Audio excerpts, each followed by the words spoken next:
नमस्कार मैत्रिणींनो, रिंकू क्रिएशनमध्ये तुमचे सर्वांचे स्वागत आहे. तर आज तुम्हाला मी उपवासाची इडली ही रेसिपी दाखवणार आहे.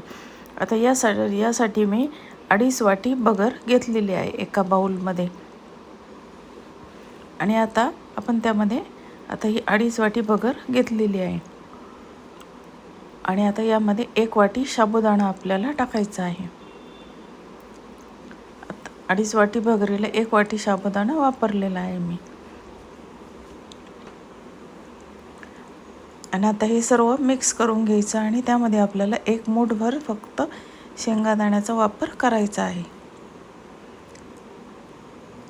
आता यामध्ये आपण 1 मूठभर शेंगादाणे टाकून घेऊया आणि हे पूर्ण सर्व एकत्र मिक्स करून घ्यायचं आणि स्वच्छ धुवायचं आणि आपल्याला 4 तासासाठी भिजत ठेवायचं आहे. तर बघा, आता हे आपण स्वच्छ 2-3 पाण्याने धुवून घ्यायचं आहे आणि आपण 4 तासासाठी त्याच्यावर झाकण ठेवू आणि भिजत ठेवूया. तर चला मैत्रिणींनो, आता आपण हे भिजत ठेवूया. आता 4 तास होऊन झालेले आहे. मी अगोदरच ते भिजत ठेवलेलं होतं. आता आपल्याला हे वाटून घ्यायचं आहे आणि हे मिक्सरवर त्याची पेस्ट करून घ्यायची. आणि पेस्ट करतानाच त्यामध्ये आपल्याला हिरवी मिरची आणि मीठ आणि जिरे टाकून घ्यायचे आहे. आता बघा, आपण यामध्ये हिरवी मिरची, जिरे आणि मीठ टाकून घेऊया.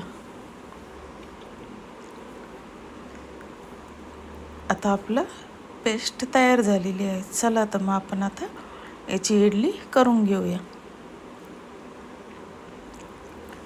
आता यामध्ये मी मीठ टाकून घेतले. आता एक बाउलमध्ये मी ते काढून घेतलेलं आहे. आता यामध्ये आपल्याला थोडंसं मीठ टाकायचं आणि नंतर थोडंसं आपल्याला सोडा टाकायचा आहे. सोडा टाकल्यानंतर ते पटकन आपण असं व्यवस्थित असं हलवून घ्यायचं आहे. आणि आता गॅसवर मी इडली कुकर गरम व्हायला ठेवलेला आहे. आणि आता आपण इडली पात्राला थोडंसं शेंगादाणा तेल लावून घेणार आहे आणि त्यामध्ये हे आपल्याला बॅटर टाकून घ्यायचं आहे.